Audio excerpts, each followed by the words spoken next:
कि मैं कुछ ज़्यादा एक्साइटेड थी प्रिपरेशन के लिए। मेरा ऑलरेडी एक एक्सीडेंटल ड्रॉप ईयर हो गया था। I okay. Didn't want to take a drop year but because of certain circumstances drop year हो गया था। So I was hmm. Very excited to prepare and कुछ आई थिंक क्लासेस का experience मेरा काफ़ी अच्छा था। रिमझिम ओके। मैम जो भी लाइव क्लासेस में पढ़ाती थी, मैंने सारी लाइव क्लासेस ली थी, तो वो बहुत हम्म। ही अच्छा पढ़ाती थी। वो पैडलेट वाला फॉर्म भेजती थी एंड उसी टाइम पे वो रिवीजन कराती थी। तो हम्म। टीचिंग एप्टीट्यूड का मेरा एक्सपीरियंस बहुत ही अच्छा था बिकॉज़ लॉजिकल रीजनिंग की अगर मैं बात करूँ तो again it was the first time I was studying logical reasoning and Nupur ma'am ने एंड विवेक सर ने दोनों ने बहुत ही फिनोमिनल जॉब किया बिकॉज़ कि अगर आप एकदम कंप्लीटली न्यू है तो एंट्रेंस एग्जाम का प्रिपरेशन तो दिल्ली वाइब्स का जो भी मटेरियल वो प्रोवाइड करते हैं that is enough, that is sufficient. आप उतना भी कर लें तो you will easily I think get 100 से below rank for sure. Hmm. I think I'm really passionate about this field and I want to be able to add value to the lives of students. So so Ekta, welcome to the daily whites. जैसा कि आपने rank 1 हासिल किया है, लोग top 100 में आते हैं, टॉप 500 में आते हैं, but getting rank 1 is completely a different case for sure. तो we will definitely come to that कि आपने प्रिपेयर कैसे किया एंड ऑल। बट जैसा कि मुझे मालूम चला है कि आप हमारे डेली वाइट्स के CUET DU B.Ed बैच 1 में भी थे, IP B.Ed बैच 1 में भी थे। इवन मुझे हैंडलर से यहाँ तक पता चला है कि आप हमारे जो DU B.Ed बैच 1 था, after so much of follow-ups आप हमारे सेशन के फर्स्ट कैंडिडेट भी थे। तो ये जो फर्स्ट फर्स्ट आने का सीक्वेंस है, इसका एक्चुअली क्या प्लान है आपका? कुछ ऐसा आपने प्लान करके रखा था एकता कि वहाँ हमारे डेली वाइट्स में भी फर्स्ट, देन IP के CET B.Ed में भी फर्स्ट, सो क्या था? नहीं, एक्चुअली द थिंग वाज़ कि मैं कुछ ज़्यादा एक्साइटेड थी प्रिपरेशन के लिए। मेरा ऑलरेडी एक एक्सीडेंटल ड्रॉप ईयर हो गया था। I okay. Didn't want to take a drop year but because of certain circumstances drop year हो गया था। So I was hmm. Very excited to prepare and कुछ एक्सटर्नल या एडिशनल और रिसोर्सेज थे नहीं and I think Delhi whites ही था जो मुझे रिलायबल प्लेटफॉर्म लगा। ठीक है? Hmm. So I think I was very scared कि कहीं सीट्स ना चले जाएँ। तो जैसे ही आता था कि एनरोलमेंट्स ओपन हो गए हैं, मैं वैसे ही फीस भर देती थी and I think okay. That is why I was the first student. It's just okay. कुछ ज़्यादा ही excitement about getting started with my preparation, that's all. Okay, that is literally great. मतलब that is something, one of the best thing. So overall आपका experience कैसा रहा? मतलब teachers के साथ, टीचर्स की गाइडेंस, क्लासेस की रिकॉर्डिंग्स, जैसे कि हम हमेशा कहते हैं कि क्लासेस की रिकॉर्डिंग्स आपको 24 to 48 आवर्स में मिल जाएगी। टीचिंग एप्टीट्यूड की जो क्लासेस होती थी, तो whether you are completely relying on teaching aptitude की जो क्लासेस हमारी रिमझिम मैम लेती थी उस पे, या फिर यूट्यूब पे डेली वाइट्स के यूट्यूब पे भी एक टीचिंग एप्टीट्यूड की दो दो सीरीज बनी हुई, तो आपका ओवरऑल एक्सपीरियंस कैसा रहा क्लासेस वगैरह का? आई थिंक क्लासेस का एक्सपीरियंस मेरा काफ़ी अच्छा था। सबसे पहले क्योंकि मैं DU की भी स्टूडेंट थी तो टीचिंग एप्टीट्यूड मेरा नवंबर में खत्म हो गया था और मैंने यूट्यूब पे कोई लेक्चर्स नहीं देखे थे। रिमझिम ओके। मैम जो भी लाइव क्लासेस में पढ़ाती थी, मैंने सारी लाइव क्लासेस ली थी, तो वो बहुत हम्म। ही अच्छा पढ़ाती थी। वो पैडलेट वाला फॉर्म भेजती थी एंड उसी टाइम पे वो रिवीजन कराती थी। सो हम्म। टीचिंग एप्टीट्यूड का मेरा एक्सपीरियंस बहुत ही अच्छा था because of course it was the first time I was studying teaching aptitude. ठीक है? ओके। तो उसी टाइम पे रिवीजन हो गया, सब कुछ हो गया, वर्कशीट भी मैम साथ में देती थी। So teaching aptitude all in all was satisfactory. It was like beyond satisfactory, of course. ठीक है, ओके। बाकी आई थिंक जनरल अवेयरनेस, हाँ, रीजनिंग। जन लॉजिकल रीजनिंग की अगर मैं बात करूँ तो again it was the first time I was studying logical reasoning and Nupur ma'am ने एंड विवेक सर ने दोनों ने बहुत ही फिनोमिनल जॉब किया because I think logical reasoning में मैं थोड़ा चैलेंज हूँ। It was challenging for me to do that. तो रिमझिम मैम ने एकदम बेसिक से शुरू, सॉरी नॉट रिमझिम मैम, नुपुर मैम ने एंड विवेक सर ने बहुत बेसिक से शुरू किया एंड आई थिंक उसके बाद they built on those concepts and that help me. और मैंने लाइव क्लासेस नहीं ली थी लॉजिकल रीजनिंग की बिकॉज उस टाइम पे I was preparing for CUET also. तो okay. I totally relied on recordings. तो हर क्लासेस के बाद they used to send worksheets, they also used to send Google forms की इसको अटेम्प्ट करो। So I think that help a lot.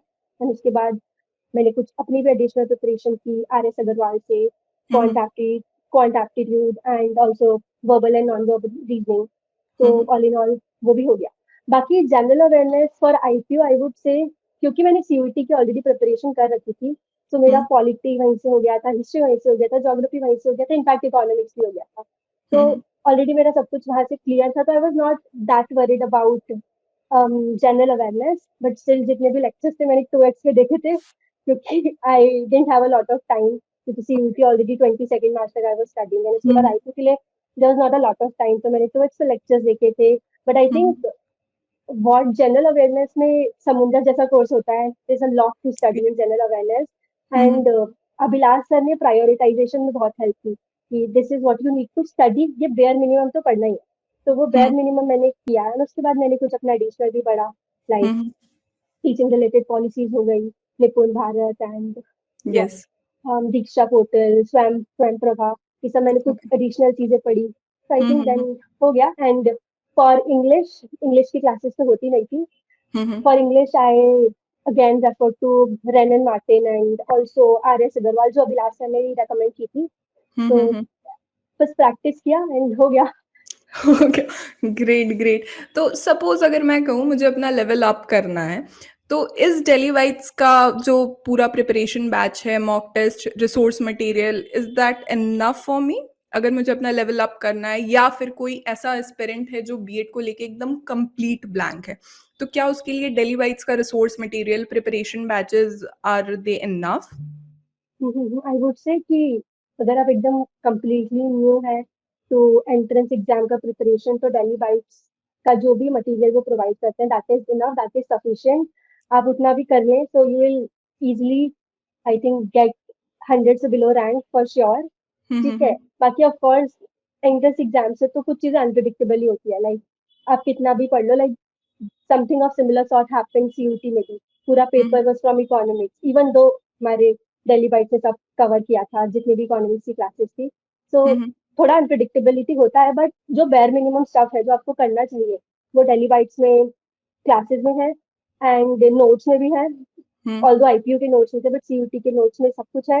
And then मैंने honestly mock test नहीं किए थे, because okay. But I relied on worksheets मोर, हुँ, क्योंकि हुँ, मैं mix problems करती थी, तो मैं ना अपना प्रोग्रेस वो मतलब चेक नहीं कर नोट पाती करते थी। थे। हाँ, हुँ, हुँ, तो I relied more on worksheets. तो हुँ, हुँ, टीचिंग एप्टीट्यूड की 10 वर्कशीट्स थी, I remember, and I did all of them. तो okay. Worksheets are great. Mock hmm, test hmm, भी 2-3 मैंने किए थे, तो दे वर ऑल्सो रिलायबल। तो हुँ, अगर हुँ, इन शॉर्ट में टू कंक्लूड मैं बोलूँ तो दिल्ली बाइट्स में जितना भी है, even if you do that you will easily get 100 से below rank, provided that you of course study. ऐसा नहीं कि आप पढ़ ही ओके, नहीं रहे हो, आप बस ओके, ओके। क्लासेस अटेंड कर रहे हो एंड देन यू थिंक कि आपका हो जाएगा। You have to study on your own, and hmm, you hmm. Have to study consistently as well. अच्छा, tell me something about your academic background. आपका academic background is it from science side या फिर art side? And what was your score in IPU since you are the first rank? तो आपका actual score क्या था और आपका background क्या था? उस पे थोड़ा-सा आप बताओ एकदम। Right, hmm, so I am from humanities background. मैंने ओके। क्या अ, मैंने आर्ट साइड। बीए, या मैंने बीए ऑनर्स पॉलिटिकल साइंस किया हुआ है जीसस एंड मेरी कॉलेज से, हुँ। डीयू के। हुँ, हुँ। एंड उसके बाद because of certain miss information related to BEd, कि बीएड करने के बाद आप, it's like a sure shot to unemployment. So no. I didn't actually critically analyse that claim, हाँ, और हाँ। उस फियर में मैंने, I went the corporate way, and then 2 months okay, into my internship, I resigned from it, and then again I came back to humanities. So okay. Hmm, hmm. this is my so academic. Hmm, hmm. Background This हाँ, is हाँ। my, and about IQ set का score. Actually अभी score cards release नहीं हुए हैं, so I cannot अच्छा, say okay. anything about that. अभी सिर्फ वो रैंक रॉ आई है। हाँ, CML आई है, common merit list. Okay, okay, not an issue. तो एक बात बताओ Ekta, since you are from humanities background, तो क्या ये चैलेंजिंग था मैथ्स की वर्कशीट करना या फिर कुछ हद तक मैं अगर कहूँ टीचिंग एप्टीट्यूड को देखना? क्योंकि टीचिंग एप्टीट्यूड सभी के लिए नया होता है, कोई ऐसा तो है नहीं कि पहले पढ़ा होता है। तो क्या कोई चैलेंजेस आप देख पाते हो कि आप अगर लॉजिकल रीज़निंग लगाते हो या फिर टीचिंग एप्टीट्यूड के क्वेश्चन करते हो? क्योंकि मैं एक बात मान के चलती हूँ, since you are from political science background, तो you could have some base of general awareness. आपको बेसिक चीज़ें पता होंगी, एमएलए, एमपीज़ एंड ऑल, ये सब चीज़ों के रिगार्डिंग जानकारी होगी। But what about teaching aptitude, शिक्षण अभिरुचि एंड लॉजिकल रीज़निंग? मतलब इसके रिगार्डिंग आप कैसे स्टूडेंट्स को बताओगे? क्या कुछ इसमें ऐसा डरने जैसा या फिर घबराने वाली कोई बात है? लॉजिकल रीजनिंग से शुरू करते हैं because I think I was also very scared about logical reasoning. मुझे बहुत डर लग रहा था कि I will mess it up and नहीं होगा, लॉजिकल रीजनिंग की वजह से मैं डूब जाऊंगी, मेरे मार्क्स नहीं आएंगे। हम्म, बट आई थिंक मैंने क्लासेस ली एंड प्रैक्टिस की, तो it was not something that I found to be very difficult. In fact I think general okay. Awareness से लॉजिकल रीजनिंग इजी ही था। एटलीस्ट मुझे पता था कि मैं प्रैक्टिस करूंगी तो मेरा पेपर में क्वेश्चन हो जाएगा। बट हम्म, जनरल अवेयरनेस में यह है कि आप कितना भी पढ़ लो, यू आर नॉट श्योर कि आपका यही सवाल आएगा। You are not sure, that you is can true. Literally ask anything, जैसा कि इस बार हम्म, आईटी में हुआ भी। ठीक है। सो हम्म, लॉजिकल रीजनिंग तो even if you are starting from point A, आराम से हो जाएगा। It's not very difficult. And of course hmm, जो क्लासेस है बहुत हम्म, ज्यादा सपोर्टिव है, डाउट डेली सेशंस वाइब्स बहुत की। अच्छे से। हाँ, of hmm, course daily wise hmm, की डाउट सेशंस बहुत अच्छे से हुए थे, तो that hmm, help me a lot. And hmm, teaching aptitude, I think teaching aptitude तो मेरा मतलब even without studying I was favourite. Able to, हाँ, even without studying I was able to get a decent score. But फिर hmm, teaching aptitude का क्या होता है ना कि ऐसा लगता है कि चारों ही ऑप्शन सही है कुछ यस, क्वेश्चंस में। That is true. हम्म, या सो आईटी में भी हुआ, सीयूटी में तो कुछ ज्यादा ही मुश्किल टीचिंग एप्टीट्यूड आ गया था। दे हैड आस्क्ड पियाजे, Vygotsky and Erik okay. Erikson, जो कि हमने पढ़ा ही नहीं था। बट हाँ, एक्चुअली। आईक्यू, हाँ, आईक्यू का डुएबल था। एंड इवन इफ आप नहीं भी पढ़ोगे तब भी हो जाएगा। But of course Rimjhim ma'am बहुत अच्छा पढ़ाती थी, एंड उन्होंने हमको ये भी बताया था कि जैसे आई रिमेम्बर कि डाइवर्जेंट थिंकिंग के बारे में उन्होंने बहुत अच्छे से पढ़ाया था कि यस। जब भी क्रिएटिविटी हो तो डाइवर्जेंट थिंकिंग वाला ऑप्शन मार्क कर देना। तो वो कुछ बीच ओके। बीच में टिप्स एंड ट्रिक्स भी देते रहते थे, दैट रियली हेल्प एग्जाम में। सो हम्म। ऐसा नहीं है कि अगर आप बिगिनर है तो you are at a disadvantage, you are not. It's actually not very difficult, and if you give ऐसे 10-15 दिन कंसिस्टेंटली तो बहुत इजीली हो जाएगा। Okay, great. अच्छा, Ekta, now coming to the like strategy thing, कि कोई हम्म। आप ऐसी सम अप स्ट्रैटेजी बताओ विथ डेली वाइट्स की क्लासेस जो हमारे स्टूडेंट्स टॉप 100 टॉप 500 को स्कोर करना चाहते हैं, उनके लिए कोई ऐसी one liner strategy? That is a very difficult question to answer, okay. क्योंकि आई थिंक लाइक एक ऐसे अम्ब्रेला अप्रोच नहीं होता जो सबके साथ चल जाए। सबका या। अपना इंडिविजुअलाइज लर्निंग प्लान होता है। यू ओनली नो आप किस चीज में वीक है, यू ओनली नो आप किस चीज में स्ट्रांग है। ठीक है। सो आई थिंक आपको ही वो लाइक बैठ के एनालाइज करना पड़ेगा कि आप इस चीज में वीक है, so I need to put in more energy है। एंड मैं इस चीज में स्ट्रांग हूँ, so I don't need to focus a lot on this, although do not completely ignore that. ठीक है। तो यही एडवाइस, यही स्ट्रैटेजी रहेगी कि आप पहले अपने आप को थोड़ा एनालाइज कीजिए कि आप किस लेवल पे स्टैंड करते हैं, आपका ओके। कितना, आपको कितना आता है ऑलरेडी। ठीक है, क्या पता you might be great at logical reasoning even without studying it पहले। तो जस्ट एनालाइज योरसेल्फ पहले एंड देन जो भी आपका शॉर्टकमिंग्स है उसको over the period of like 2-3 months लगेंगे आपको प्रिपेयर करने में, एड्रेस। ठीक है। मैं ऐसे कुछ ये नहीं बोलूंगी कि 8 घंटे पढ़ लो दिन में तो हो जाएगा, और बस ओके। कंसिस्टेंटली पढ़ो। And you only know your self the best. आपके अलावा कोई आपको और नहीं जानता। आपको पता है कि आप कहाँ पे स्ट्रांग हो, आपको पता है आप कहाँ पे वीक है, तो उसी के बेसिस पे you will have to manage. For example I knew कि I needed to focus on logical reasoning, yes. So I study logical reasoning बहुत ज्यादा। ठीक है। डेफिनेटली। तो या। yeah, या actually this is the thing कि आपको ना अपनी एरियाज को, आप किस किस एरिया में एक्सपर्ट हो, ये आपको खुद ही बताना होगा। If someone is from science side, तो ये थोड़ा सा मान के चलते कि उसकी लॉजिकल रीजनिंग अंडरस्टैंडिंग स्किल वो अच्छी होगी, तो डेफिनेटली ही और she needs to work on general awareness part and all.